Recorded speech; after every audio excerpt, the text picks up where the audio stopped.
challenges that people may be facing around whatever issue. It's no longer a matter of a YouTube video or a web page. It's a matter about a person, and that's what this project at its root is really all about. So as you can see, we have people are joining, are coming in. We have His Royal Highness, the Green Sheikh, Sheikh Abdul Aziz Al Nuami. Welcome, great to have you here. Yes, Terry, how are you? Oh, Sheikh, I am doing so well. We were just sharing, and we'll share some pictures of when His Highness was with the team when we were in Morocco for that first time.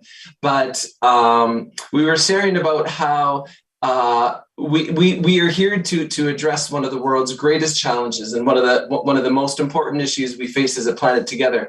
But we're not just facing it as people who are alone. This is a Decarbonize as a community. Decarbonize as a family. Yeah. And you were part of the family when we all came together for the first time, and we are honored to have you come back as a family member to today. I see that some of the teachers who were there in Morocco are sending messages in the chat to him. Good to see you again. Just wonderful. And you have your son with you. So great. We were built on that theme of the families. And we were, before everyone logged in, we were showing off when we were in Scotland for COP. I was quite pregnant. And we have since had 2 twinsies. And so we were showing them off a little bit earlier. And I put a lot of those pictures in the chat. That's part of being part of the teacher chat, is being subjected to pictures of my baby. But it's wonderful to have you all joining us today. Thank you so much for. And Your Highness, what time is it in, are you in the UAE? Sometimes you are all over the world. What time is it where you are now? At 7 o'clock p.m. We are just breaking the fast. You know, we have the holy month of Ramadan. Mm-hmm. And 7 o'clock exactly is we are breaking the fast. Oh, well, thank you so much for honoring us at this such an important time. And Ramadan is such an important part of this family. And you are a leader of a family, and we are a family here together. So we welcome your family to join us all. Thank you. Thank you. I appreciate that. Thank you. All right. So as we get started this morning, I want to begin with a land acknowledgement. For those who are joining from Canada, we know that part of an integral part of our reconciliation process with the Indigenous peoples is acknowledging the land that we join on. And while I'm joining from Treaty 6 territory here in Edmonton, Alberta, Canada, we're all joining virtually from lands we call our own around the world. And so I'm going to begin by acknowledging the Indigenous peoples from all the lands we're on today. While while this is virtual, I take a moment to acknowledge the importance of these lands that we call home, and doing it to reaffirm our commitment and responsibility in improving relationships, both between nations and improving our understanding of Indigenous cultures and peoples.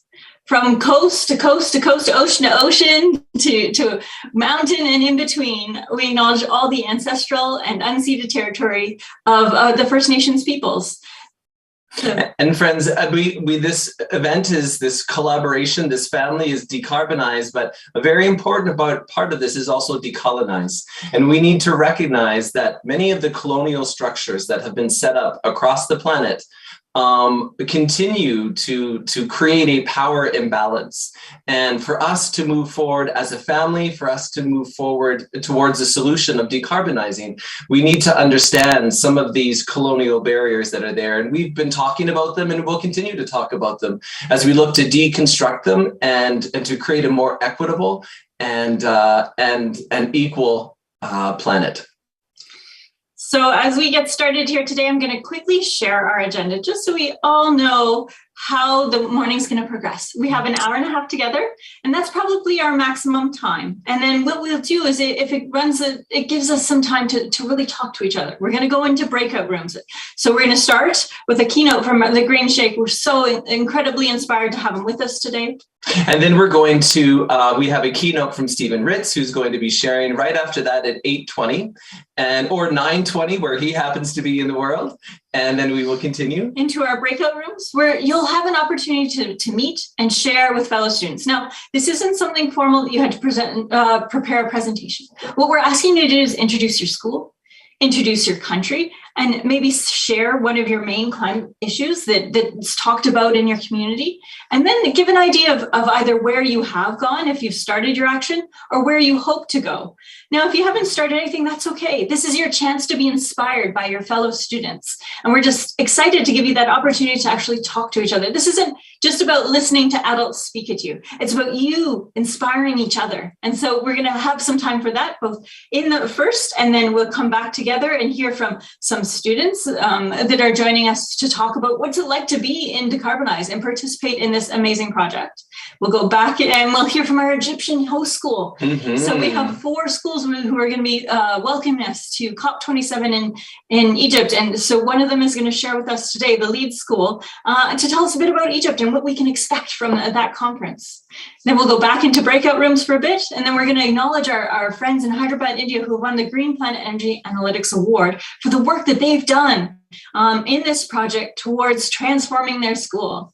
And then finally, and then that will be the end of our day. It sounds like a lot, but it's going to go quickly, I assure you. So, Terry, would you like to introduce us to the Sheikh? Absolutely. So, friends, this is with a very warm heart that I introduce our special speaker that we have sharing here today, commonly known and loved across the planet as the Green Sheikh, Sheikh Abdulaziz Al Nuami, has touched the lives of thousands and thousands of children across this planet. Not a corner of this world has been left untouched by the warmth, by the integrity, by the call to action, the call to be something more. Friends, there's a lot to be concerned about, a lot to be worried about when we look at the global crisis. But I think a part of the work that we need to do is we need to see that inside of each and every single one of us is the solution that our planet needs. And His Highness has called the world to a better version of themselves. And friends, I'd like to pass the microphone over to you. You will see a brief glimpse of the heart and love and passion and energy that he brings to this challenge.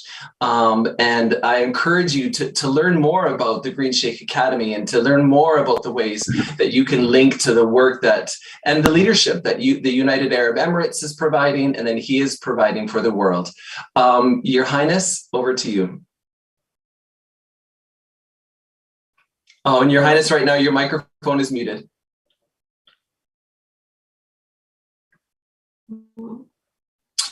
There we go. Now, can you hear me? Excellent. Yes. I would like to say thank you, Terry, for your team, for the whole who participated this very special day and very special event. Earth Day is not just only one day; it's all around the year, and I'm so honored to be in front of you, even just breaking the fast. I have, by the way, 25 children, orphans. They are having fast with me, and they are breaking the fast just now. So I just told them, give me 5 minutes. I'm going to inspire thousands of champions around the world who really care about our planet Earth. What I want to say, there are 3 questions to think about. These are not just homework, but this is a thought. How we can really heal the Earth. When I say heal, is about Earth well-being. We know about our self-well-being, but also the Earth need to be in a good conditions. So first of question is, what is our responsibility toward our lifestyle, our families, our community, our nation, our country, and even our neighbors? How we can embed it, how we can involve people to not just to care, to do something really better than before, to take care of this planet. It's not about just sending messages, campaign, no. Do the action, do the walk and the talk together. That's number 1. What is our responsibility? Second question is, what are the simplest way to heal our Earth? The Earth need to be healed.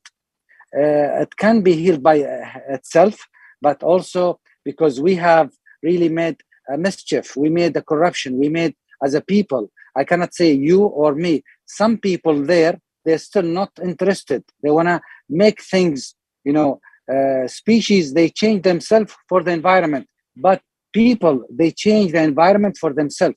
So we have to think about how simplest way how we can heal our earth.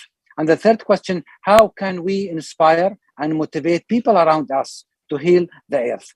If I ask two questions, one question about a human being and one question about the earth. If I ask the human being, what makes you happy?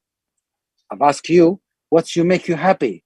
And if I ask the earth, what makes you happy? The earth will say, when people change themselves for the environment. When people change themselves for the environment, the earth will be happy. Again, another question, how happy are you with the way you are or your life go on? Same. If I ask the earth how happy you are, the earth will say, she will say, I'm not happy at all, because there are many things really happen to me that makes me sick, make me unhealthy, because of the fast development, because of the corruption, many things, better than myself. There is a verses in the Quran, and this is a verses through God's words. It says, has appeared throughout the land and sea by what the hands of people earned. So he may let them taste part that they have done, that perhaps they will return to righteousness. So all about us, if we fix ourselves, the planet will be fixed. I remember when early 90s, I was a scuba diver, and I went through about 30 meters deep diving. 30 meters is about 100 meters, 100 feet. 100 feet, at that time, I saw the corals, and those corals, as a metaphoric, they called me, they said, Sheikh Abdulaziz, we are sick. We are indicators of this planet. We are the corals. We feel suffocated. We feel having some problems in our life. Please help us. Please help the planet. Please help the people around us to make this planet much healthier. At that moment, it was in 1992, I said, those corals talking to me, it's in reality is not, but as metaphorically, as imagination, those corals have some message to send it to me and tell me, Green Sheikh, please help us. You and young generation like you are the heroes of this planet. Please stop further harm. Please stop further destruction. We want to collaborate. We want to make the power, the soft power, to make this earth much better for us and for generations to come. From that moment, I committed. I decide to sign with my heart, with my mind, with my hand, together to make these things happen. I changed my career. I collaborate with NGOs, non-governmental organizations. I create volunteers to do the cleanup. Many things happened. That's 35 years ago. Till now, I'm still stand on that to keep this planet much healthier, much better. And this is on your hands. You are the champion. We are here for you, not to tell you, to show you. And this is how we can all together collaborate. When I say sustainability, it's a matter of three things: people, resources, and profit. When I say profit, it's not the real profit, it's money. The profit, there is a social profit. There is intangible profits. There are profits for hereafter. There are profits for the earth. So there are tangible and intangible profit we have to think about, to give to others, to give to the people, to give to the earth for good. That's the profit. And when I say people, it's about individuals, families, communities, nations, the country, government, the whole world is people. The other part is resources.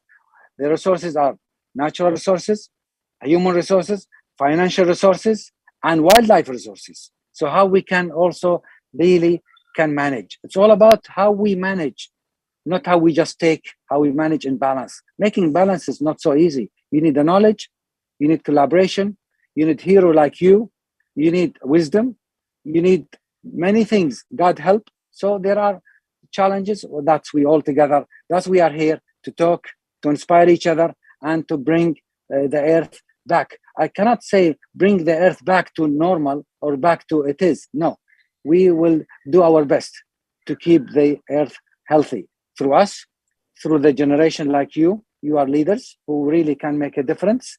And what I want to just to give you a message that don't use enforcement, don't use aggressive force, use intellectually your power through mind, because all is here. Use your talent, use your network, use your teachers who are really can guide you. There are many role models like myself. We can guide you. If we are all together, we can make this earth much better and much healthier. There are many things to talk about. Because of the time, I know you have a lot of things to discuss. It's very inspiring. So I will keep the rest. You will have something we can learn from with you. And thank you for this an opportunity that I just to have a voice to you. Believe me, we are not alone. We hand by hand. I'm with you. So let's make a difference. Let's make it happen now. Thank you. Brilliant. Thank you so very much, Your Highness. You know, the world is looking this year to Egypt, but the world is looking in 2023 to the United Arab Emirates. And we have moved, the conference for COP has been in Europe now for 4 years. But we are moving beyond Europe, and we are moving and looking to Egypt and looking to UAE to play that leadership role as the world comes to your countries. And Your Highness, you said something when we were together in Morocco that I think is so powerful. You said that the drop is in the ocean and the ocean is in the drop. And I think and I think the power there is that the solution is in each of us individually, right? Being the best person we can be and finding that truth that we have. But that's the drop. But it's also the whole world has to come together like we are here. And you can't have a drop without an ocean or an ocean without a drop. And I still remember those words that you shared and continue to inspire all of us. Thank you, Your Highness. Thank you, Terry. Thank you for all of you. Wish you all the best for this wonderful action. And we're going to create a call, Climate Angels, in the UAE for COP28. Climate Angels. So be aware and you can join us. Amen. Climate Angels. That's a great name for our young people here. Yeah. Friends, our next speaker who we have joining us before we go and we hear from you is Stephen Ritz. And Stephen Ritz is internationally acclaimed, award-winning educator and a best-selling author of The Power of a Plant and the founder of the Green Bronx Machine. I love this as a former teacher. He is known as America's favorite teacher. And that's a great moniker to have attached to ourselves. The 2015 top 10 finalists for the Global Teacher Prize. Stephen is responsible for creating the first edible classroom in the world. Well, I love to eat and I love classrooms. So I don't think it gets much better than that. But he and his students have grown more than 150,000 pounds of vegetables in South Bronx, were celebrated at the Obama White House 3 times and has been featured on the cover of Times for Kids and continues right now to join us from Denver, where he is speaking to the community out there. And Stephen, we could not be more thrilled to have you here and to have you sharing. And I just want to see this hat. I haven't seen this hat. I've heard all about this hat. Stephen, over to you. So good morning. Assalamu alaikum. Always a pleasure. I hope you can see the screen that has a picture of me saying live from the Bronx. Do we have that, Terry? We do. We got you right there. What a great shot. Well, I was hoping to come to you live from the Bronx, and that there is home. But as you mentioned, I am here in Denver today. And I just want to open up, of course, acknowledging my brother, the Green Sheikh, who it is just a privilege and an honor. And I'm always just thrilled to hear his words of wisdom. I want to acknowledge everybody and a big particular shout out to my friends at AISE in Egypt. Yalla! So it is a wonderful morning and it is great to be alive. And I'm going to open up my session with just a simple question. If not us, who? And if not now, when? And as we gather here in the holy month, and we are all people of some book, somewhere, some shape, manner, or form, let us remember that we are the ones we are waiting for. And with that, I come to you not live from the Bronx, but from now Denver, when anywhere I go is home to the cheese hat, but a little bit about where I'm from. I come from the poorest congressional district in America.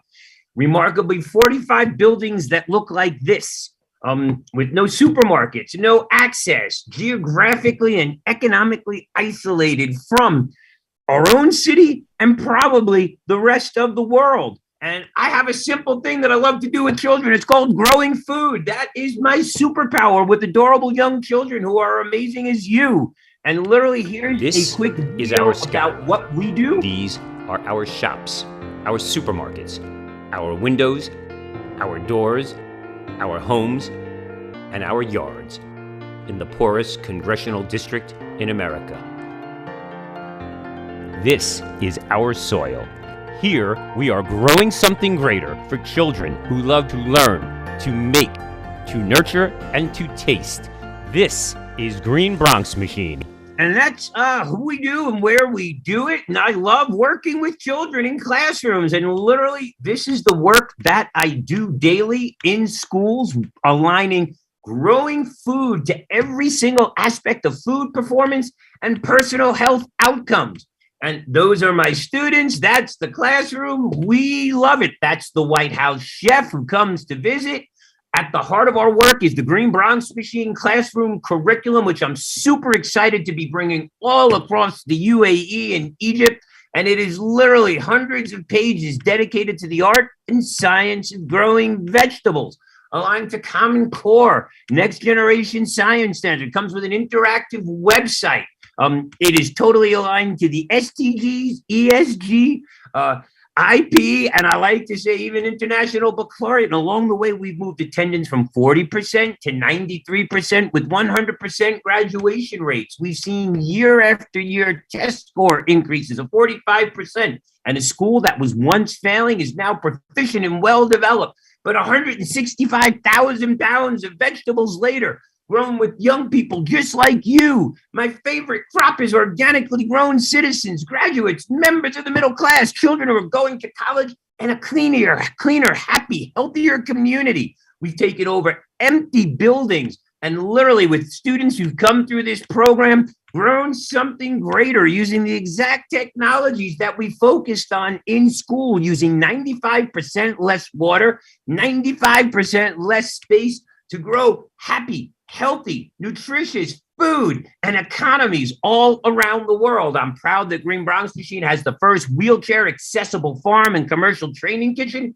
And in the mountains of Appalachia, we've created greenhouses and living wage opportunities for young people that literally are changing the mindsets and landscapes of our community. We've taken it, here we go, you can see inside the greenhouse. This is in the middle of winter. In the heart of Appalachia, in the first commercial greenhouse maintained by foster care children in America. On these tower gardens, we've got lettuce, basil, peppers, romaine, squash, cucumbers, dill, basil, tomatoes. I'm going to keep it moving, and we took it a step further for these children without homes. We built them their first home in their lives, a tiny home community, so that when these young people graduate, they graduate into a home and into success and into opportunity. And 2,200 living wage jobs later. I'm proud that Green Bronx Machine and all of you represent dreamers, believers, and achievers, people who are going to change the world from disruption to delivery with 100% teacher satisfaction. Then, even before the pandemic, I had this big, great idea fostered by my relationship with His Royal Highness, the Green Sheikh. Imagine connecting children around the world. So the first thing that Green Bronze Machine did is we converted our curriculum from English to Arabic. And literally, through the power of this nutty cheese hat and the internet, started connecting children around the world to grow something greater. Literally, that's the biggest head of cabbage I've ever grown. Those are 4 strawberries growing 4 stories up in my classroom. These are farms that we have helped to create around the world. And closer to home, in the Bronx, we've taken over city streets and converted them into farms where children who had access to nothing green now grow, work, share, play, experience nature. I like to say this is a bed that we could all lay in. And then COVID happened. And I want to talk about it because I want to acknowledge how difficult it has been for all of you to go to school, to work through this pandemic. And personally, in my own community, we've lost 28 family members, friends, and colleagues. And literally, where I live was the hottest, most dangerous place in all of New York City. You are twice as likely to die of COVID where I live than anywhere else in New York City. Literally, the garbage stopped getting collected. The parks closed. The streets were taken over. And there was no food. Anything that was open closed because people had to take care of their children. The city was locked down. And literally, I realized that food was being grown around the country. There was food. We just needed to get it to us. So literally with my wife and I, we turned the basement of our school into a supermarket and started getting fresh food for pennies on a dollar that would have wound up in landfill, and started delivering it door to door and outside of schools in grab and go models, and literally put pop-up farms everywhere we could, delivering food all across our community, creating stands everywhere. We turned our schoolyard into a supermarket, and once a week sent parents and children and families home with the food they needed and the supplies they need to succeed. We even created a wheelchair delivery service for those on wheelchairs. As winter moved to spring, my students and I urge all of you, grew seedlings. We didn't grow tens. We didn't grow hundreds. We grew thousands and started delivering them across New York City to build farms, and literally became the ultimate sustainability gangsters, getting children who were cooped up in buildings outside into the farm, into the field, into fresh air, and started bringing hundreds of people together around interfaith days of service to grow something greater and build a farm. And this is what we grew. Beautiful, happy, healthy children, happy community members, people who were engaged, food. We even started putting solar panels into our gardens so those who didn't have access to the internet because we don't have Starbucks could. I'm so proud that Green Bronze Machine was named the National Council on Science for the Environment is building a nation of problem solvers. Literally, as spring and summer became fall, we realized that we needed to take over rooms and empty space, and literally in basements across New York City, started building pop-up farms. Literally, in one day, we were able to create farms that looked exactly like this, 2,200 plant ports. And 60 days later, in these very basements, wow, it was raining tomatoes. We thought we'd go back to school, but we didn't. And literally, I turned my apartment into a classroom, into a farm. There I am with my United Arab Emirates dates, talking to children from around the world on my table. I brought my garden, my puppets, everything into my classroom, except I did one thing different. I brought in a chef. And literally, we started teaching children how to cook. First, we started with 10 kids. Then we went to 100 children. Then we went to thousands of people who were convening online, just learning how to cook with us. And I'm so proud that Green Bronze Machine, actually, we thought school would open, but it didn't. So we created an online TV show for young people dedicated to saving the environment. I'm so proud to be sharing next month an episode that I filmed in the UAE with the Green Sheikh himself, and literally created a TV show that went on to have more. Welcome to my class, students. Hi, Mr. Ritz. Hello, Mr. Ritz. Ahoy, Mr. Ritz. Hi, Mr. Ritz. Hi, Mr. Met. Jason Latimer, the world champion of magic. I wonder, what is a seed? Are there any dinosaurs living today? Why doesn't the big blue whale have any gills? What are those two moose doing? I have so many more questions. Let's go! Whoa, where are we? Big Blue is the length of 3 whole school buses or 1 basketball court. That's so cool. This Titanosaur is 122 feet long. Can you imagine a tree that big? Leslie, are you home? Big word alert.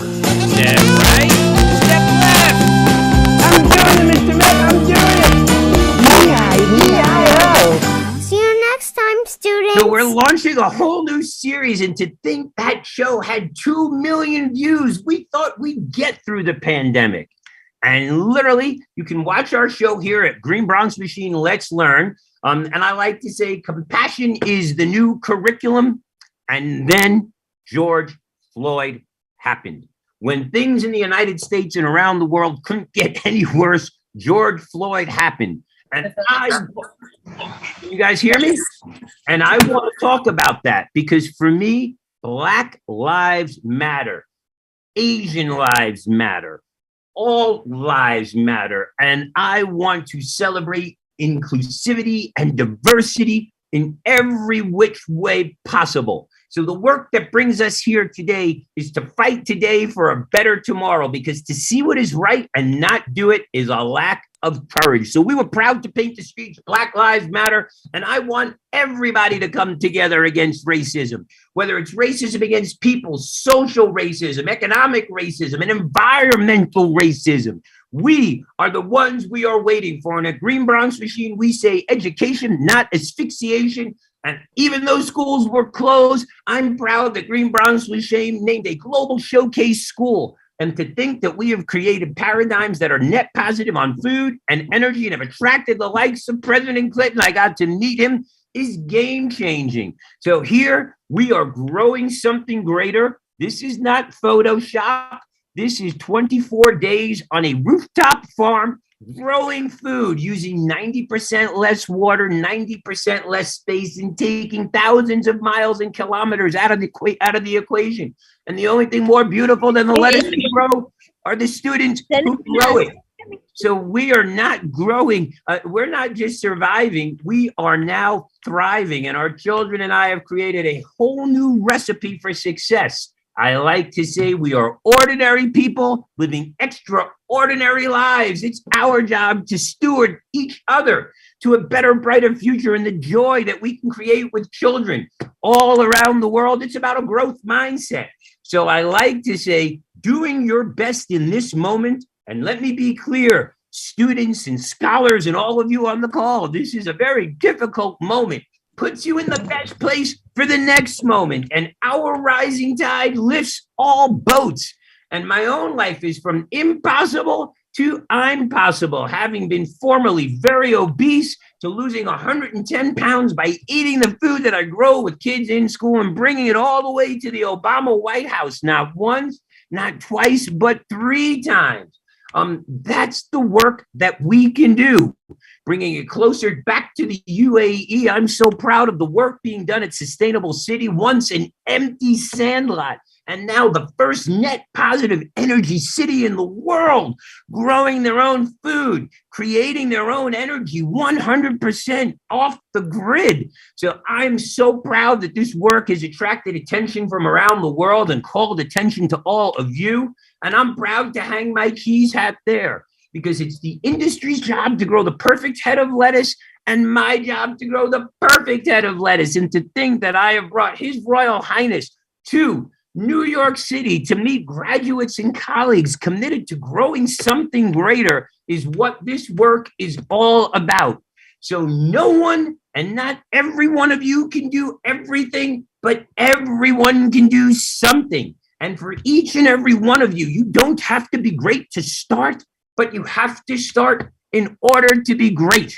You see, I fight And for my Egyptian friends out there, I fight for all of you. I fight for children who are born in places that most people would not want to be caught dead in. I fight for children who don't know what dessert is, who have never seen a dentist, whose monsters are real. I fight for children all around the world to grow something greater.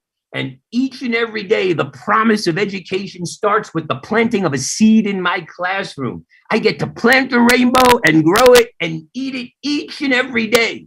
You see, communities are not born, they are made. And for the parents and adults and mentors in the room, we can teach them to fly, but they will not fly our flight. We can teach them to dream, but they will not live our dreams. We can teach them to live, but they will not live our lives. But in every flight, in every dream, the print of what we teach will always remain. So knowing is not enough, we must apply. And willing is not enough, we must do. So to all of you listening and participating, it starts with one small, simple, magnanimous act. And again, has the capability of bringing together people all around the world. And that's exactly what I'll do. The beauty of plans for me is that they do all the work. Plans don't discriminate. They love everybody and help heal the earth. And I'll keep planting plants and children because I don't want to be the light at the end of the tunnel. I want to be the beacon of light inside of our tunnels, to be the symbol of hope. And this classroom and the work that we do is emblematic of being the light inside of our tunnel. And each and every day, this is the work that we did at Green Bronx Machine to feed our community. During Ramadan, I want you guys to think about that. During the holy month, I want you to think about what you can do for others. And this was not one day at Green Bronx Machine. This is every single day in our community, the work that we do to grow something greater. So how we walk with the wounded speaks louder than how we sit with the great. In 2021, I'm so proud that a volunteer organization, and you heard His Highness talk about it, was able to deliver over 100,000 pounds of food and help feed 2,300 people daily. Through our TV show, we trained hundreds of teachers and launched hundreds of lessons.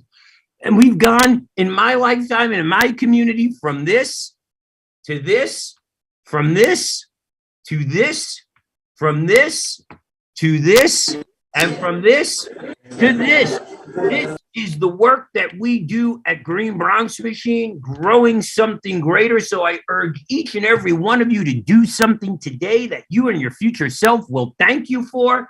No matter how dire the times are, you should never give up because the past does not equal the future. We are the ones we are waiting for. I grew up in a community that looked like this. I walked these streets as a young man in the middle of the South Bronx. That was my neighborhood. That was me.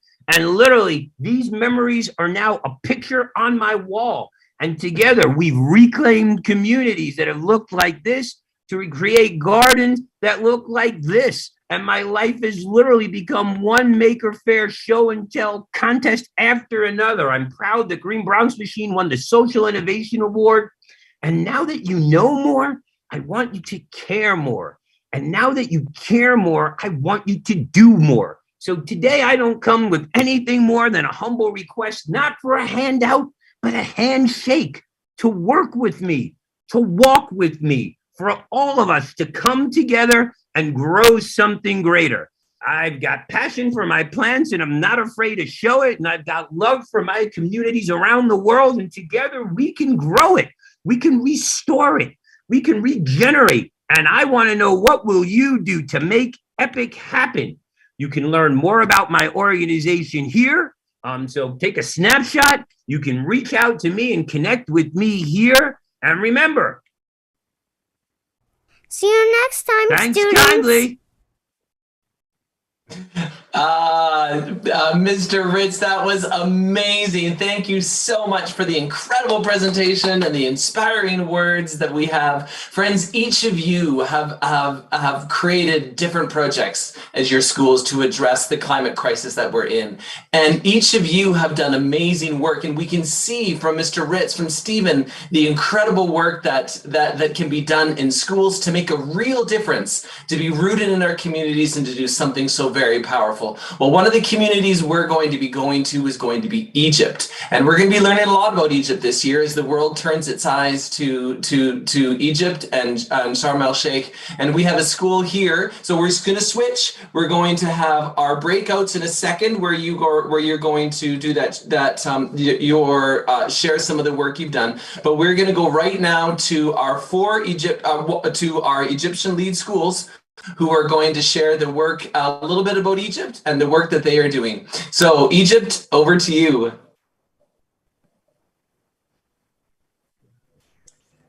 Hi, my name is Malik, and I'm joined here with Kenzie and Adam. We're 7th grade students at the American International School in Egypt. We're excited and honored to be a part of the Decarbonize movement, and also very proud to be part of the student body representing Egypt at COP27 this November in Sharm el-Sheikh. We'll be talking about Egypt and how climate change has affected it, as well as an introduction to AISE and some insight on what we're doing to combat climate change. Egypt is a country with a great history.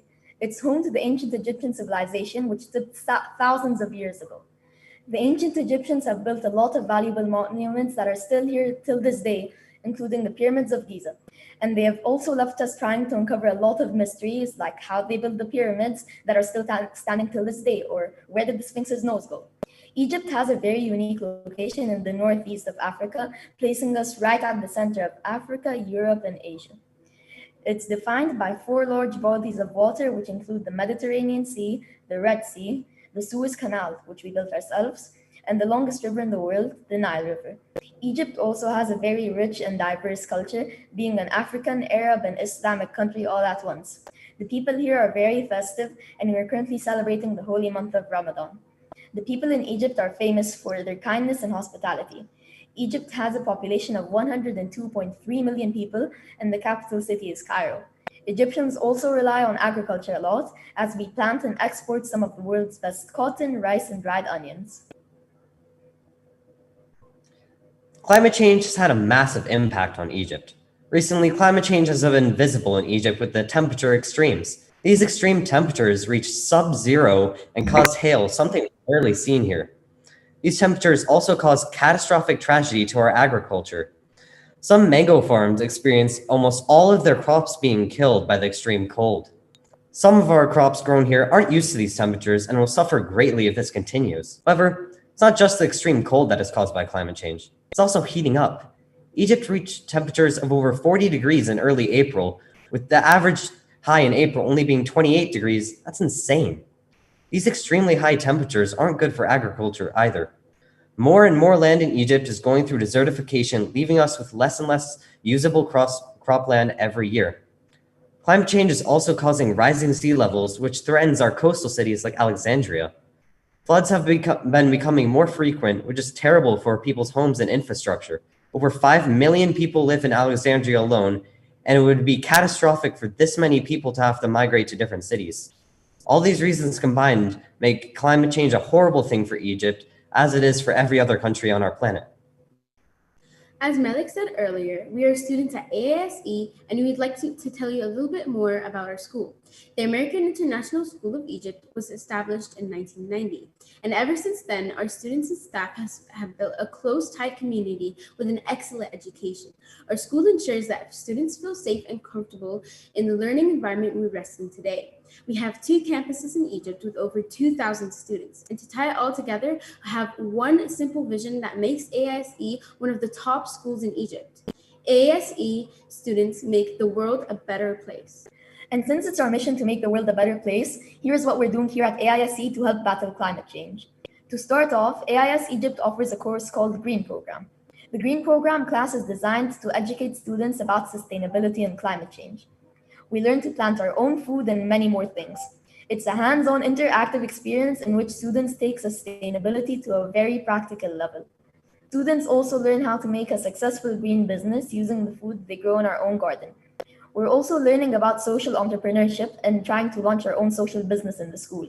We're trying to address social issues while helping people start buying healthier, safer food.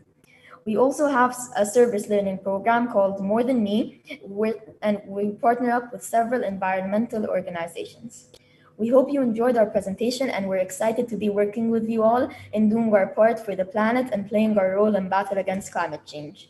Thank you.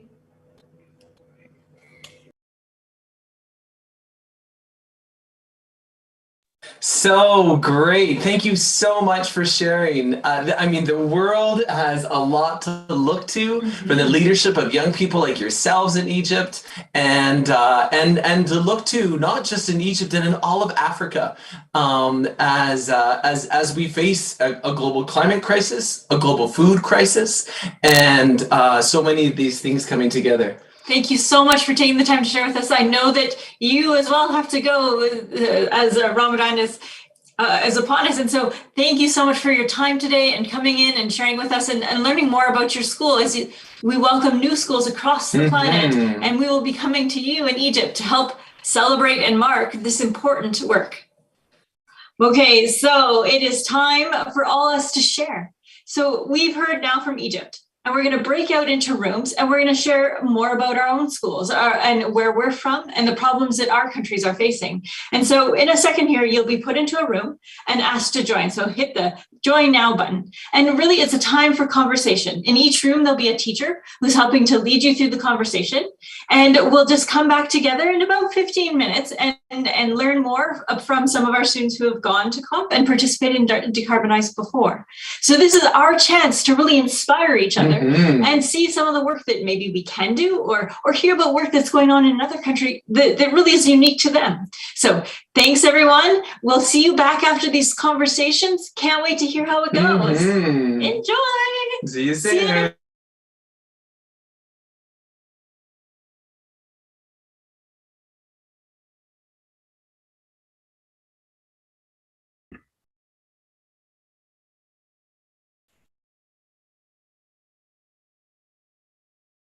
You don't see it, you can click underneath. It says breakout rooms. If you click on that, it'll invite you to a room, and then you can just simply join that one. Sarah, it doesn't appear to us the breakout room. Okay, we're gonna put some. Oh, it looks like a lot. So you can stay here in our room as well. We're gonna have a conversation. So no problem. You're welcome to stay here. And I know that Rocio, you're still here? Do you need to go? Oh, you're muted there. Yeah, so everybody just be a little patient. Can you hear me now? Yes, I can. Wonderful. I was assigning the ones that are not assigned manually. The most important thing is that the hosts are there. So I am saying that Ocean is there, Carlos is there, I am not there, and Mo is there. So the rest of you... Yeah, no problem. We'll just stay here and you can go on into your room, Rocio. That'd be great. Okay. Thank you so much. Okay, thank you. Thanks, bye. All right. Hello, everyone in our room. Welcome, welcome. We'd love to hear from you. We want to hear what you're doing. We want to welcome you all. So it looks like we have I'm going to put on gallery view here so I can see everyone. We have some friends from Argentina. We have our friends from Poland, and we have Ian from Kenya. We have some friends from Turkey. And then, Kiwa's joining us from Madagascar. Yay, welcome Madagascar. Wonderful. So, I would love for one of you just to get, Amani, where are you joining us from? I see that you're here. Are you from Kenya as well? Yes, I am. Thank you. Wonderful. Thank you for coming. All right. So who would like to get started telling us a bit about their school, their country, maybe projects that they're undertaking? I can volunteer someone. Okay, Argentina. You guys are sitting there, Olivia and Yara. Okay. Well, hi, we're Olivia and Chiara from the Global School in Buenos Aires, Argentina. And nowadays, one of the biggest problems are the recent fires in Corrientes. There have been a lot of forest fires in Corrientes. So one of our action projects is about that. So what we are going to present. Well, our first project that we got is education, and our main action project is to educate our school community about climate change by collecting supplies to send to places that have been recently affected by the fires we've got in Argentina. And we also want informing about the problem that is going on with the polar bears. They're dying a lot. And by creating a communication campaign to raise awareness about the Russian-Ukraine conflict. And our biggest challenge was the lack of time that we had to collect everything and some miscommunication during the organization of the campaign. And our biggest success so far has been that we were able to collect a lot of medicine and water for Corrientes. And by doing this, we helped a lot of local communities and also injured animals. So we are very happy for what we've done. That part was about the education project, and now we're going into the waste. That our action project for waste is to manage the waste at school.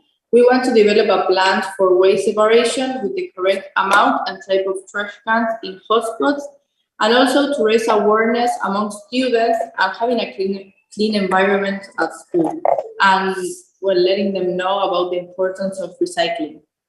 Our biggest challenge is to make a big cultural change so everyone at school understands the need they know how to separate and keep everything clean.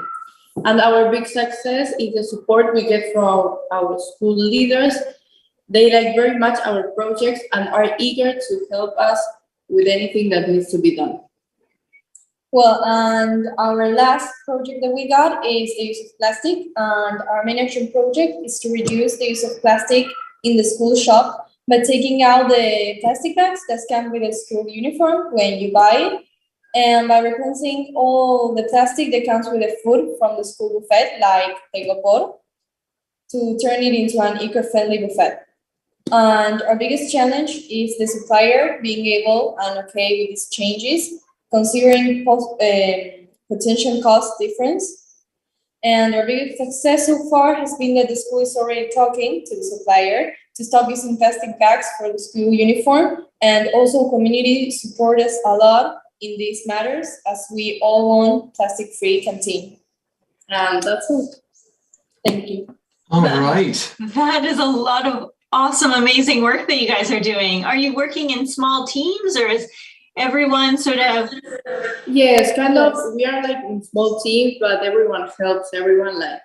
We separate in the time that we have to decarbonize all together, and then we talk in everyone about our projects and what we are doing. Amazing. That's such a great idea. And that you can each do sort of a passion area is so wonderful, because it's great to be really interested in what you're doing too, because it provides that fire to get it done. All right, let's hear from another school as well. Great job, Argentina. Is anybody? Oh, we have a hand up here from our friends in Kenya. And then write us a little, and then feel free to, just like how Ian put his hand up so that we knew that he was ready to go next. Maybe while Ian is sharing, if you want to put your hand up, and then we know, what time are we going back, Sarah? Probably 5 after. 5 minutes after. So we would just encourage you to be as short as possible, maybe 1 or 2 minutes, so that we can have more people share. Ian, over to you. Hello, everyone. My name is Ian, and I'm from Kenya. I go to St. Austin's Academy. I'll be talking about the actions that we as a school have done and the ones that we've done on a more individual level. And I'll hand it over to Amani to talk about our biggest challenges and our biggest success. To begin, we ensured our impacts, no matter how large, span from our very homes first. Our individual actions include minimizing the amount of time lights are on and switching to LED lights, turning off lights and power sockets that aren't in use, and using solar-powered energy and biogas instead of an electric cooker. All of these electrical actions, many of them have been applied to families, like the ones I've just mentioned were applied to Amani's family. So this comes to show just how by you as an individual can create some change by simply talking to your families at home. Other actions include avoiding the use of vehicles to go places and using foot or bicycles instead. This is an action taken by many people at our school. Since many of the people at our school live nearby, many people decide to walk. And this is applicable in many other places. Like, for example, I walk to the club that we usually go. Yeah, these simple actions, we decided to use shredded paper and use it as soil instead of using regular soil, and spreading awareness in typical conversations as well. On a larger level, our school has taken much bigger initiatives towards the climate emergency, and most notably the protest that we had I think it's 1 month ago. So our school and almost all of the students decided to go onto the streets and simply demand for change. This is the second time we've done this, but this one is far bigger than the previous one. The previous one was more of a quiet protest, but this one really got some more attention. And I think this is the largest action our school has done. Otherwise, other initiatives such as turning off the lights when we leave a room, tree planting, more installed waste bins have all been actions our school has taken. I'll hand it over to Mani to talk about our biggest challenges and successes. Thank you very much. Throughout this amazing process, we've also faced some challenges along the way. Apart from the protest being physically demanding on its own, sometimes we get tired or lose interest in taking part in the climate action. As much as doing the action is a good thing, climate commitment is another. It's draining trying to educate people about the climate change and the impact we have towards it. Nevertheless, we still keep working diligently trying to one day achieve net zero.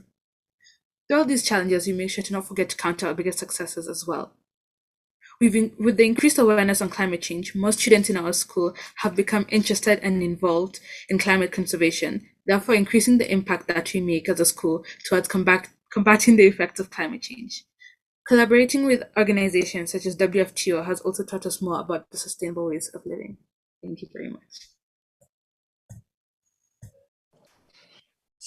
Thank you so much for sharing. There's so much amazing work going on in your school. And that's a wonderful part about being involved in this project and others for so long, is that you have this historical push to do more, right? Well, the last class in Decarbonize planted all the trees. We got to one up them. We got to do that plus something else. So it's been so amazing seeing your school just grow and grow alongside as the project grows. So thank you so much. And Ian, we're going to hear again from you later when you talk about what it was like to be at COP and how why students should stay involved in this project. So I'm excited for that. But now we're going to run over to the B's and A's in Argentina.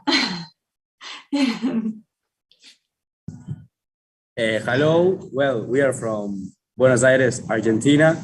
My name is Agustin, and they are Sofia and Sofia. Yes, we are from St. Nicholas School.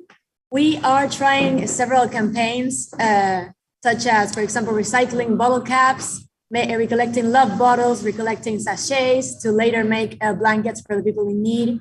We're also implementing this trash bin way of separating what's recyclable for what's not, and more to come that we hope to implement in the future. And yes, we'd like to meet all of you and hope that we can all together make a movement towards a greener and more conscious planet with everyone. Yes. So, thank you. Thank you.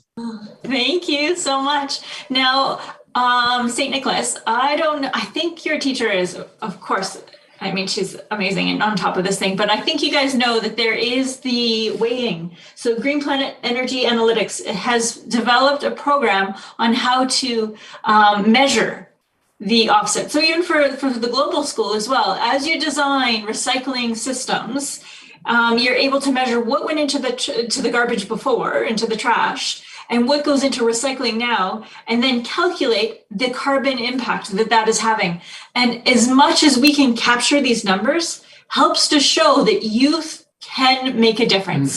So when we go to the UN and we show them the projects that you are doing, we can say, and in fact, they saved this much, or they mitigated this much carbon. So it's not just that we're doing these wonderful things and we're having these moments, but it's that we're actually making an impact as well. And so I know that your teacher has that link, but just for anyone else who's looking at doing a project like that, light bulb changing out project, we have several projects, and we've sent the links and we'll send them again. But ones that we can actually measure are so important. Thank you so much for sharing, Argentina. I'm excited to hear how it goes, because I know you're just starting with us, and I can't wait to see how it goes for the whole year. So do we have friends? I see our friend in Turkey has raised her hand. I would love to hear from you. And if anybody, we have time for maybe one other school after this. So if you would like to share and you haven't shared, put your hand up so that we know that we can go to you next.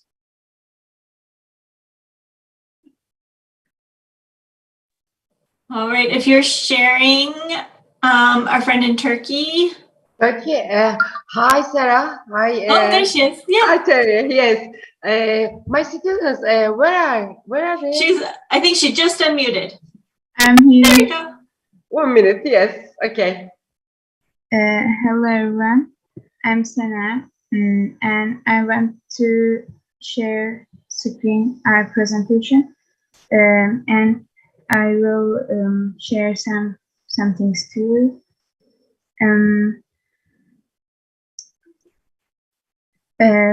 As you can see, our project about climate change for this year, we had an art competition at our school, and this was the winner. Also, I want to talk about our biggest challenge. Our biggest challenge was educating people on these matters.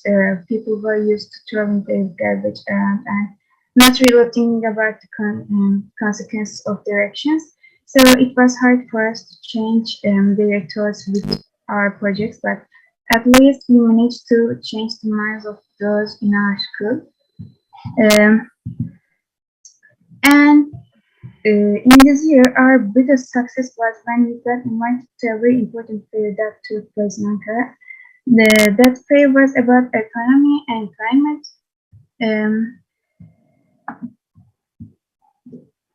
You can also view the post from the link I shared on the chat on Instagram, of course. As you can see, we sang a beautiful song with our guitars. Our song's name was Climate is Changing. And we also prepared a presentation and talked about our project to people at fair. Thank you. Thank you. I just hearted your Instagram post. So wonderful. That's such an amazing accomplishment to not only plan a project and then see it through and then to take it somewhere and share it. I mean, because some of this is inspiring others as well, to show that you're not doing this alone. You can see that what we're doing and then join in that drop in the ocean analogy from the Sheikh, where we all need to see each other to know that we're not doing this work alone. And then to feel celebrated, like the work that we've done is worth it. And the hard work we put in. And I would love if you could take pictures of the art and send it to us. I would love to share it on our Instagram, and we have on our global gallery, and to be able to, we might, if you shared it already, share it again so that I can make sure it's at the top of my inbox and we get that out. That would be amazing. Thank you so much, Zainab. Wonderful. Okay, so our last school is Dimitra. Did you want to share a bit? And where is Dimitra from? I'm not even sure. Hey, I'm from Greece. Oh, hello, welcome. We'd love to hear more. Okay, so let me share because, wait.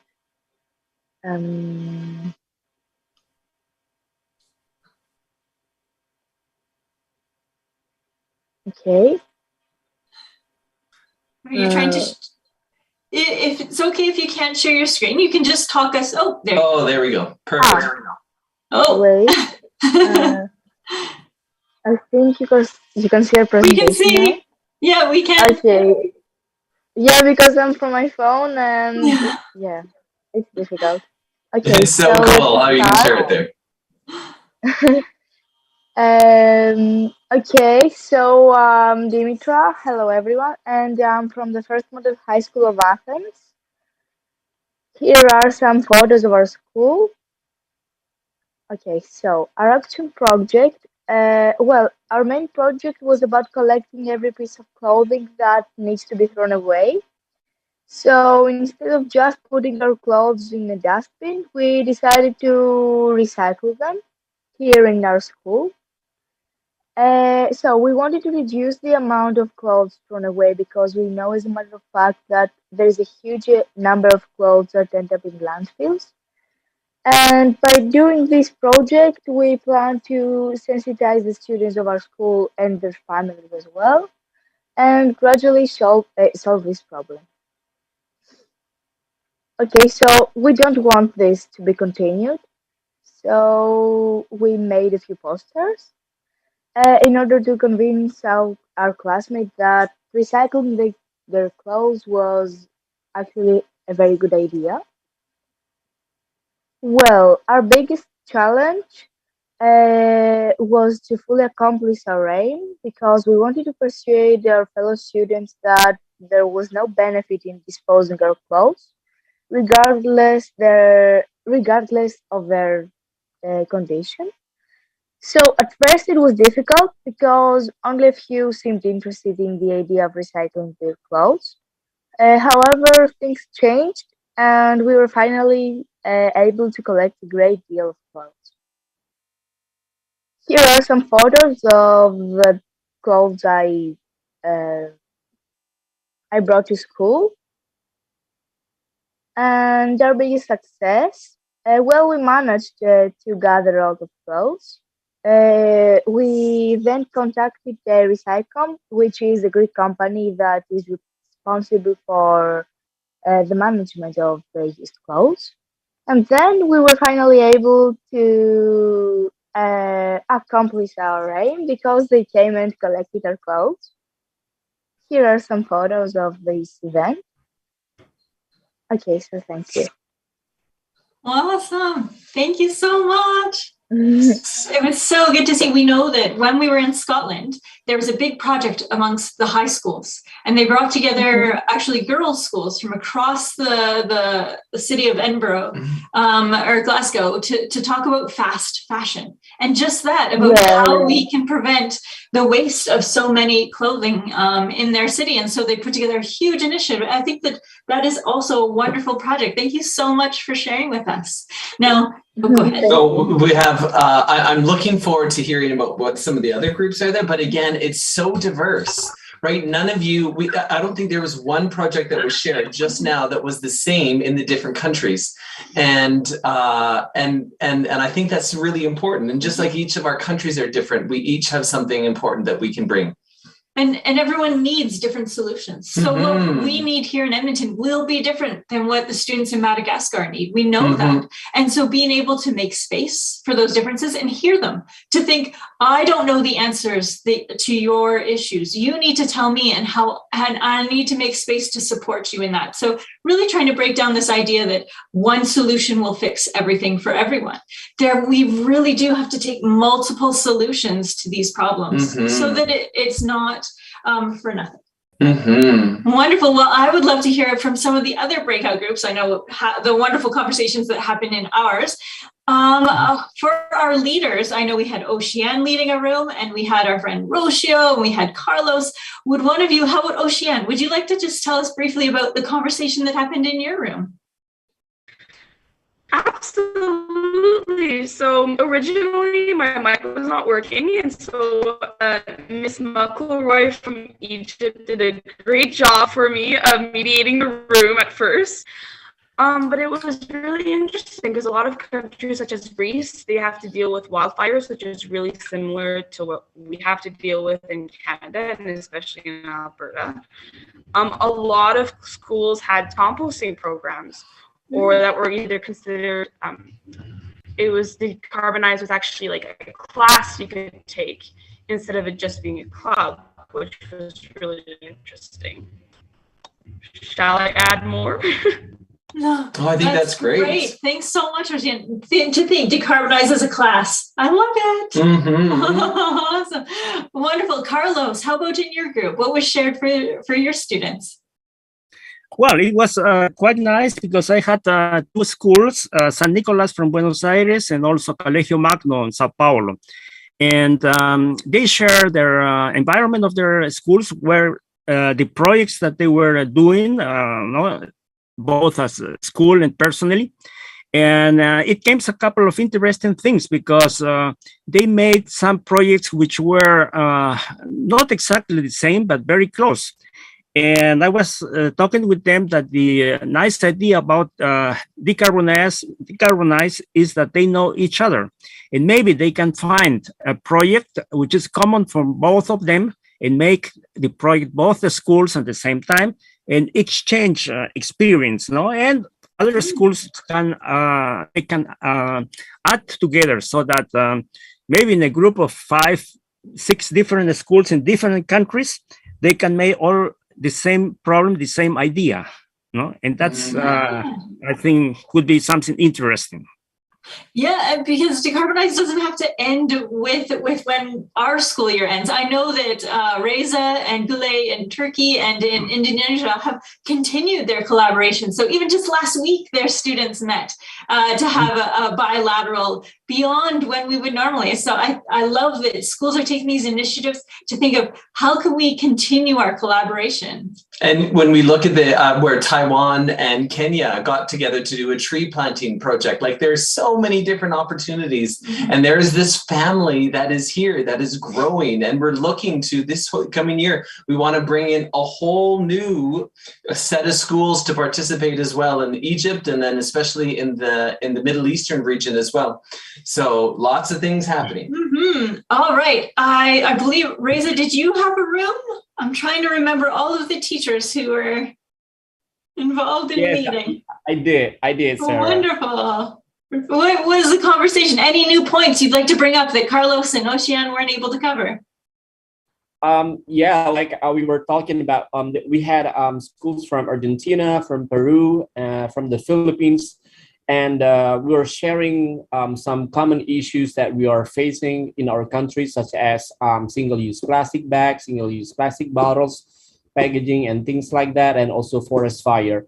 And what was interesting was that the what Susan from Edmonton was sharing with us, that she's making this documentary following these students and kids doing these projects on climate change and environmental activities and things like that. I think the more we have these kind of programs, the more or the wider we reach out to more audience and people around the world to share our stories, to share our best practices and success stories and experiences that we are doing in our respective countries. And also to add to what Sarah said, we are actually planning to visit our counterpart school in Ankara, hopefully by next month, to make things happen. And we are building a sister school project, and we are preparing all the documents and things like that. So hopefully everything will materialize by then. So yeah, knock on wood. That's so fantastic. Did you say, just a second, did you say that you're going to be going to Ankara to visit the school? Yes, end of May. For about so great. Yes. Yeah, so we've been doing these bilateral talks online for the past 2 months, and we've been sharing a lot of programs and issues and problems, and we're offering solutions and how we can actually come up together with joint solution, joint activities in the next future. So yeah, hopefully things will go as planned by next month. We are so excited, and our students are so excited.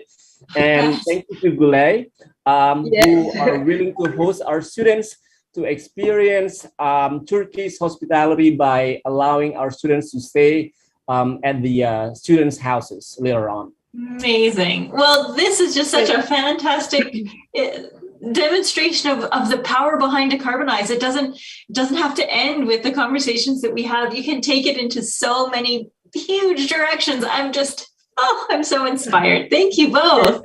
And Gule, well, that's such a fabulous project. All right, a friend, Mary, I think it was another host of a room. Mary, how about the conversation in your room? Good evening, good morning, everybody, wherever it is you are. I was with the students from Argentina, Canada, Kenya, and also Turkey. A lot of us discussed a few problems that actions that they are working on or they intend to work on, some of the challenges that they face and some of the successes that they have also seen, which was also a very good time, a good thing. One of the very important ones that I was able to note is from Argentina. They are talking about the plastic packaging for uniform and how they have had to talk to suppliers to eradicate that and come up with safer packaging that is not harmful to the environment. The challenges that they are facing is that, of course, it's going to raise the cost of the uniform, but they are positive that that is going to happen. I think that's something that we can be able to borrow. Canada was talking about food security, and they talked about growing of food and also fish, which I thought was really a good thing, and students liked it. Kenyans were talking about, of course, plastic and glass. Just before they closed school, they participated in, sorry. Is that an iPhone that was just ringing? Is that a phone? No, you sure you know where that phone is, Mary? So Kenya came out very strongly to talk about the school protest that they had on the 25th of March. The whole school, all the way from the junior school to the high school, where students made placards, they walked out of the school and they walked about 7.5 kilometers talking to people about the need to take action and walk instead of using their vehicles. Then they eventually took part in a cleanup campaign where students were cleaning up the roads and the sewages along the roads and taking pictures. It was a whole day event. Eventually, they were joined by the World Trade Organization, which got wind of us when we were in Scotland last year, and they sought to work with us. They have been collaborating with us, and they're just looking for ways of how they can be able to help us with our projects and how they can be able to come in there to work with us. It was really amazing. So I had beautiful students there, and we had a good conversation. Sounds like it. Thanks so much, Mary. And now our last group to share back is Roshio's group. We'd love to hear about what additional conversations you had. Okay, thank you. Hello, everyone. I am Rocio. It was very interesting, our breakout rooms. Many of the mentioned projects by my colleagues are kind of what we talked about, but I will just mention three things. Waste management, India, Argentina, and Taiwan presented, and waste management was one of the core projects mentioned. And also Taiwan mentioned two projects that I think it's very important to be aware of. One has to do with transportation. So sometimes we forget about that, right? Transportation, carpooling are the things we can do to improve our transport systems. Also because it's one of the things you can work together with our partners to see how well that goes, as Sarah proposed. And food growth. I think that's also a very important thing, like what we eat and where it comes from. So I think that's it. Amazing. Thank you so much. What wonderful conversations. I hope you were all able to get some new ideas or hear about other people's wonderful project they're doing and really feel inspired and a part of our community, because we're all working in our own ways to make these projects happen. We want to be here to help support you. You see, you have so much love and people who are behind you and with you in this Decarbonize project. And we're just so happy to be a part of this greater good that's going on. Now, we have 10 minutes left and we still have to hear from our brilliant students. So I want to invite now Yasmin and Ian to share about their experiences in Decarbonize. We're going to start with Ian and then we're going to go to Yasmin. So Ian, over to you. I'd love to hear about your experience in this project and why you think students should be involved. Thank you, Sarah, and good morning, good afternoon, or good evening to you all from around the world. My name is Ian from Kenya, and where to start with Decarbonize? Well, I have been in this project for as long as I can remember, clocking 4 years this year actually, and it has been one of the most valuable and fun journeys of my life. When I first joined, I thought this was another environmental research group, but I've grown to know now that climate change is real and is an emergency. I love Decarbonize because it gives me the knowledge and, more importantly, the platform to raise my voice as a youth, from whatever background I have, to help make a change in this world that we are going to be the ones living on. Furthermore, it showed me that progress is beyond one's control, but is a group initiative, that collaborating and working with each other builds the strength that our future needs. Last year, under Decarbonize, I joined 5 other passionate students from each continent, some of whom are here with us today, and that's a shout out to Sophie, Pavan, and Ocean, to represent the youth voice at the largest, most prestigious climate discussion in the world, that is COP26. I'm not gonna lie, at first, the atmosphere was quite intimidating. Many people, each with the same objective of raising their voice, and it could feel as if we were just amongst the masses of attendees at COP. And what we had to offer was but a speck of what people had to say or even wanted to hear, so to speak. How could we know if we were even being relevant? It became quite discouraging, actually, believing that the forum ignored us and only fed those in power and those who are privileged by society. However, presenting our project, the Global Youth Manifesto, on behalf of the 35,000 students who made it, to hundreds of people, having school visits to educate other passionate youth, and tons of stakeholder meetings with powerful people, to literally presenting on the world stage at an event I cannot deny that we must have been heard. Forget talking about people in power when power is relative. Our voices did definitely make a change. Our voices undoubtedly had an impact that was grand as raising ideas to make system change to spreading mass awareness. And I am so grateful to Decarbonize for giving us that opportunity. We had and have power. Students and teachers, Decarbonize is not some other environmental research group. This is a youth movement, a movement promoting the voice of the future.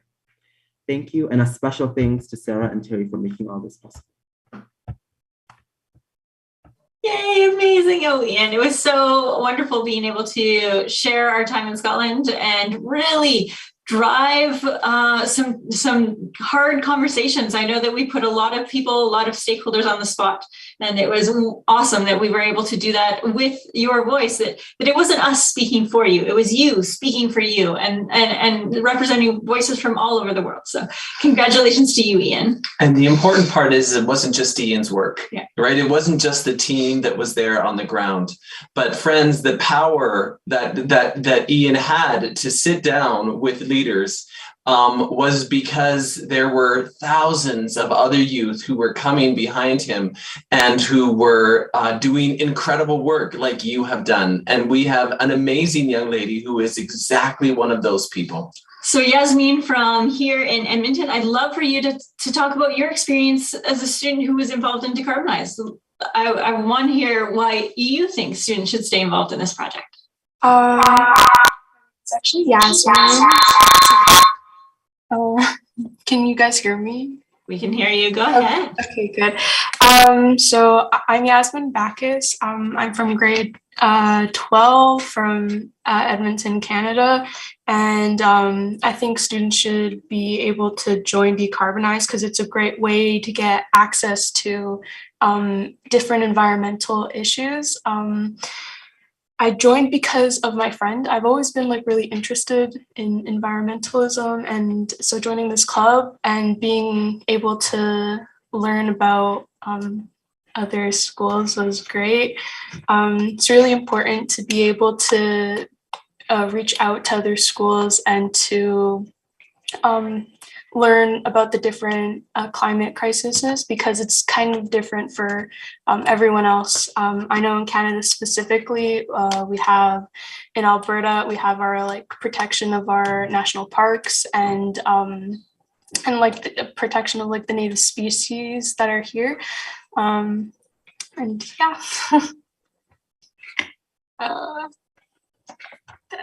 Sorry, I was muted. Thank you so much. That's so great. No, it's true that even those who aren't, I mean, we had a whole year with no COP. And now last year we were able to bring a small group of students, but really the power of this project comes from meeting people who look just like you around the planet to have these conversations about, how can we make an impact? How can we make change? And so thank you, Yazim, for sharing that. And the time that you spent on the project from Canada. So we still have lots to talk about. Before we go over to our friends in India, I'm going to quickly go over some of the things that we're going to be doing in the project this year. Because I want to make sure that after that brilliant sort of inspiring, let's get involved, we are just sort of seeing what's going to happen. So exciting Decarbonize stuff coming up. We are going to be commit to act will launch. So finally our app is ready. We will be using it to calculate and track. It'll have challenges. It'll be an amazing way to actually calculate what you're doing, keep track of it, mark it on a map, and then see what others are doing around the world. It'll apply to all the SDGs. So I think it helps us understand that climate change isn't by itself in a silo. When we're looking at climate change, we're also talking about gender. We're also talking about food. We're also talking about oceans and the ways in which these seep into the other areas, the other SDGs that we're addressing. And it really helps to understand that this isn't a one item problem. We're looking at society as a whole. And I think this app will be an amazing way to capture this, the work that we're doing. Again, we're going to be working with energy analytics. So how do we actually calculate our impact? It's wonderful to have these warm experiences where we learn about other cultures, but we also want to measure our change and show that we are making an impact, that you don't have to be an adult, that you can be a youth and make calculable change. We're going to bring art together again, and we want to showcase, because not everyone can participate in this project because it is an English language project. But we want to be able to show that other ways of knowing and expressing your confusion, your pain, your hopefulness around climate and climate change. And we want to be able to showcase that to the world. And now this is a good one. Decarbonize is looking for a new logo. And so, as you can see, we've traveled last year on just our words, decarbonize. And we want to turn it over to you. You are our project. It is a youth project. So what can you come up with for a logo? So we have here, you can get your phone out and view the QR code. We also have a bit.ly link, so it's a quick way. If you type bit.ly Decarbonize logo into your browser, you'll be taken right to where you can submit.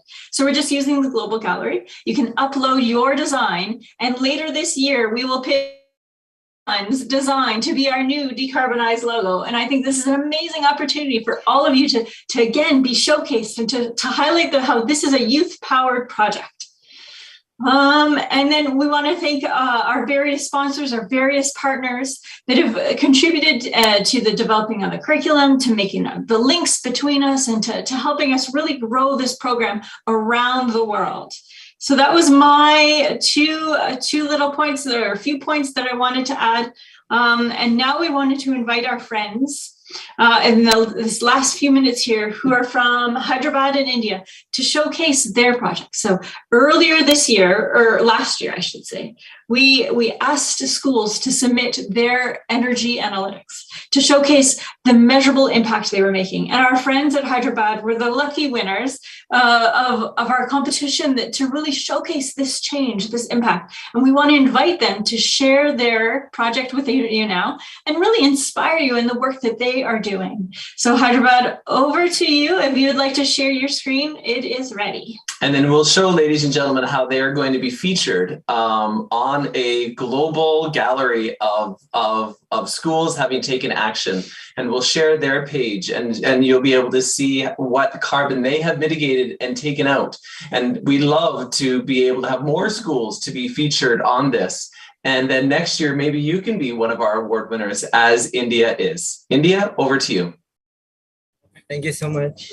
Yeah.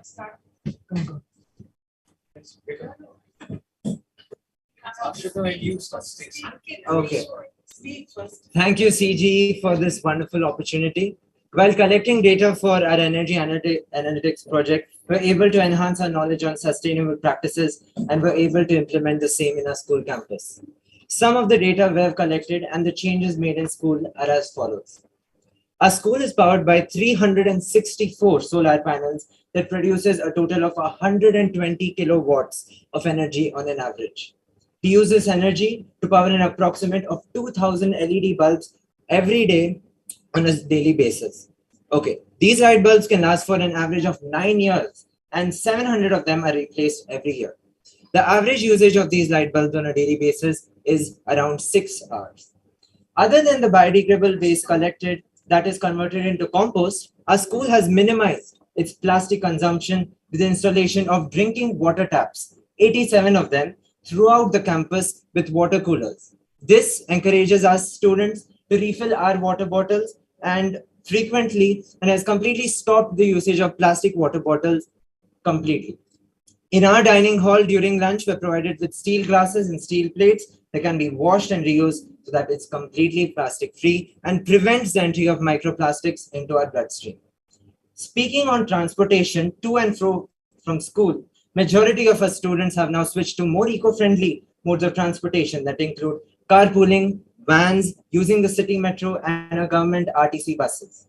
This greatly reduces our transport time by 6.5 hours per week and reduces the consumption of fossil fuels like petrol and diesel, whose rising prices can be linked to the exploitation of oil and war. Currently, we've put effort in increasing our social media presence by creating an Earth Day post, Happy Earth Day everyone, on our official school Instagram account. And since the last 2 weeks before our summer break commences, I've been able to meet and discuss plans in the school for the coming months. I'm very grateful for Mrs. Usha Sudhir and Mrs. Annapurna being here and mentoring us. Over to Ashrita. Yeah. For our future plans, we are planning to expand our vegetable patch and our herbal garden once the school reopens after the summer break. And also include a column called Climate Corner in our school newsletter talking about the recent changes caused by global warming. And also hold art competitions wherein the topic is related to climate change, as in ways it's harming us and how we can combat it, so we can see the other students' point of view on this crisis. We are planning to interact with the students from kindergarten up to 5th graders to increase awareness about the climate change and its effects among the young students to prepare them for the upcoming crisis. Thank you. Hashtag decolonize, hashtag decarbonize. Hashtag decarbonize. Thank you so much. Woohoo! Amazing. And ladies and friends, we want to show really briefly here. This is a picture of where the school is featured. And you can see here that under the estimated costs and the annual GHG, so the greenhouse gas emissions have been reduced by only the light bulbs. By them changing the 725 light bulbs, reduced 100,000 kilograms of CO2. I mean, that's amazing over the course of these light bulbs, the lives that these would be there. So great work, India. And we want to create and measure how much of the change that all of you are making and demonstrate to the world that young people can make a difference. And it's not just about words, it's about actions. Oh, and in that note, we have run out of time of sharing our actions. Oh my goodness. We were going to have a whole other breakout group session, but we have gone past our hour and a half. Isn't that always what we do? Welcome to Decarbonize. We love to chat. We love to share. That's the beauty of it, but also the curse that we cannot hear from more schools more often. So I want to thank all of you for inspiring us on Earth Day. Mm-hmm. I hope that you had, if it's nighttime, that you were able to mark the day in a way that sort of celebrated the contributions that you're making to battle climate change in your own communities. We want to thank you for your ongoing work with Decarbonize. We are so excited for another great year as we head towards COP27 in Egypt. Thank you to all of our teachers. Again, give your teacher a hug or a high five or a fist bump or whatever it is that's allowed in your school to say thank you for the work that they're doing to include you in this project. And thank you to you for joining our classrooms and sharing your stories. We are so excited for another term. Get online, think about how you want the logo to look this fall. Do your art, submit it to the gallery. We are open now for all of those things. And we look forward to hearing and joining with you again soon in another meeting. We'll see you all soon. Thanks, everyone. Goodbye, everyone. Happy Earth Day. Great work. Bye. Thank you so much. Bye. Bye. Bye. Reza, you have to sing us more about your exchange. I can't wait. Bye. We will. Bye. Bye, Sarah, everyone. Terry. Bye-bye, everyone. Bye, Brazil. Bye, Poland.